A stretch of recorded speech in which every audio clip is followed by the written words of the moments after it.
We are broadcasting live from the Virginia Mason Athletic Center. Seahawks have OTAs going on. We had a conversation with Julian Love earlier in the show. In case you're just tuning in, that'll be on the podcast page after the show as well, in honor of one of our texters. He's a really nice guy. He's a really nice guy. One of our texters doesn't like when we say that about everybody. Yeah. Well, I mean, he really is. We just got to call everybody a creep after they leave. What a jerk. And I think people like that person don't appreciate how important that is. Well, and it is. And don't appreciate how often guys aren't that way.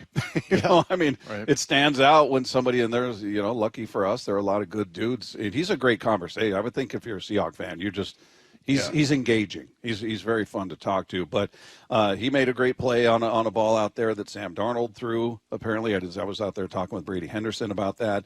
But what else stood out to you? You brought up Kenny Mack. Yeah. I don't think anybody's a bigger fan of him than you and I. We've just been pounding the table about what is going on. How come he doesn't get more opportunity? But what else? Anything? Whether it's individuals, whether it's scheme, like, hey, I didn't know they were going to do this with the run game or this with the defense. What stood out to you? Yeah, a couple of things. First of all, it was weird to see Cooper Kupp out there. Yeah, in a Seahawks uniform, number 10, just like in L.A. But, yeah, I mean, that to me is I'm really excited to see what he can do. Here's a weird little thing that I've never seen before, and I'm sure that there have been other teams, even high school teams, Pee Wee teams, whatever, that do it. But I've never seen the offensive line work on fumble recoveries. And I'm like, that's pretty smart. Like, I would have never thought of that. And we used to do it constantly. And, I was talking to somebody out there that I recovered a fumble one time and perfectly executed the drill that we've been doing for 9 years, and it never came to fruition.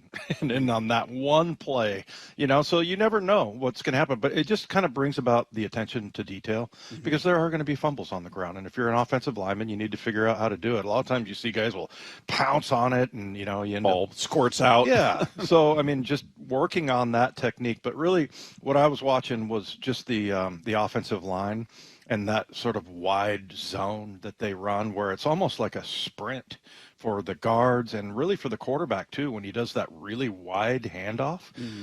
You run play action off of that, it makes it so hard on a linebacker. Because first of all, when you get that wide stretch, you're running guys kind of to the sidelines, and you're just opening gaps. You're following what's your duty as the linebacker there? You're going with the flow. Yeah, you're just keeping in your gap. Now all of a sudden you're so you have the B gap. Now all of a sudden it's like 10, 12, 15 yards outside.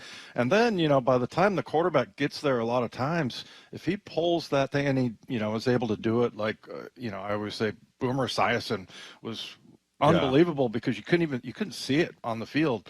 You get a guy that can do, that, then that's going to open up the whole play action pass thing. So, I mean, it's obviously going to be about them being able to execute that offensively and get, the right angles and things like that. And we'll find out more about how they're going to run it as we see him go. And, Rick Dennison, who is the run game coordinator, is a guy I'm played with and or played against, and he was a coach at one point, and we'll kind of figure out what they're trying to do exactly. But man, to me, I'm just looking at it as a linebacker going, number one, you're getting me moving sideways instead of downhill, and then that it just creates opportunities and angles for blocks and stuff like that. But then also the play action game, also just looking at they have a lot of plays with fullbacks. Yeah, saw a lot of that going. Some lined up in I formation. I mean, I haven't seen that regularly since when I played. So, yeah, it's I think that the offense and how that is unveiled, I'm pretty confident about the defense, that they can continue what they left off with at the end of the year. Yeah, because the second half they were really good. But as far as the offense goes, that's going to be the big mystery. That's going to be the thing. Can they get that done? And you and I saw Drew Lock threw a couple of passes that were ridiculously good. He threw really good. Yeah. Like, whoa. The one that was down the end zone away from us that we were watching, I saw the throw, and then my eyes are going back, and I'm like, please be Darnold. Please be Darnold. No, it was Lock. And it was in a spot where basically he's double covered because there's a defender on one side and the sideline's there. So you got to drop it into this little box, if you will, and it was just teardrop right in that one spot where if it's a yard half yard this way, half yard the other way, nothing. It was a beautiful ball. Well, and then he threw one in a red zone drill that they did that was like, it's kind of like some of those throws you see from Brock Purdy, where it's just like right down the middle and he's like threading the needle. You know, you got these windows that are closing everywhere, and he just looked really good. But yeah, I mean, as far as players, that kind of stood out to me, him, McIntosh, and Drew Lock. But other than that, I mean, I think this offense and how that comes together is going to be really important. I'm going to be interested to see. I talked to somebody who would know, and I was asking about Anthony Bradford because he's just the most intriguing lineman to me because he's so talented and so strong, but yet he just doesn't finish.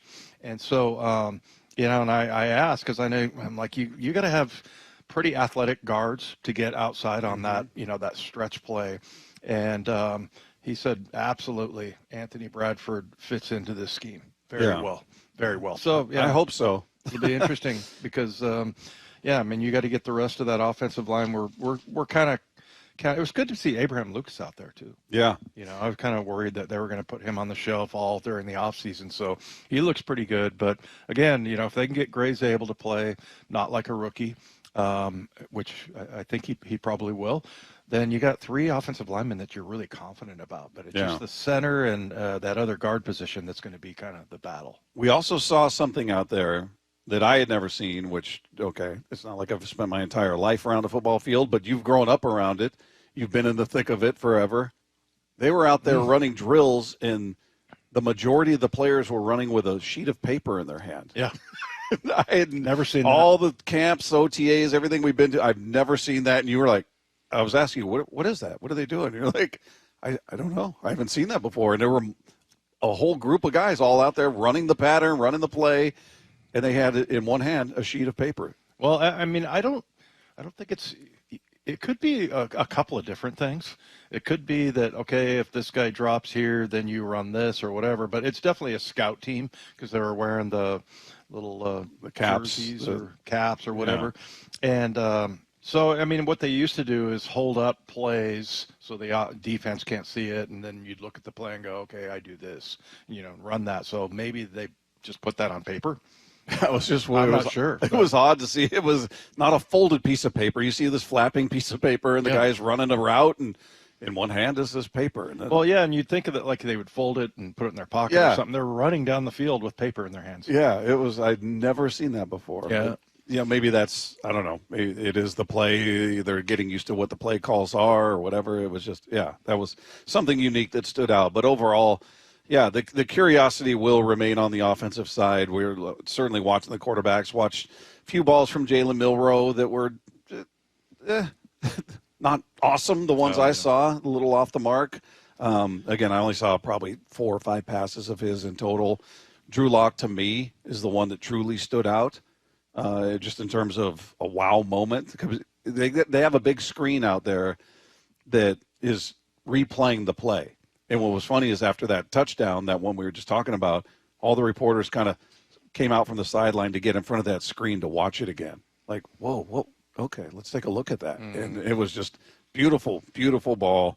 I don't know how much you're really going to glean from what's going on out there, but it was kind of cool to see that, see what he's capable of, and see some of the other guys out there that you're curious about. There's just lots of teaching going on, and for a second year, it's really, 2 years in a row of the decreased volume of music out at camp really makes me happy. It was funny because you could hear the bass of whatever it was they were playing, but you couldn't hear. I couldn't tell you what song, who it was. You just heard. Yeah, they have it way turned down. Yeah. So, I mean, and look, they're out there to do that. They're out there to coach. And Pete had a different philosophy, and that was more about adrenaline and things like that, getting the juice flowing. So, yeah. But I do like that, like I said, it's like a classroom out there.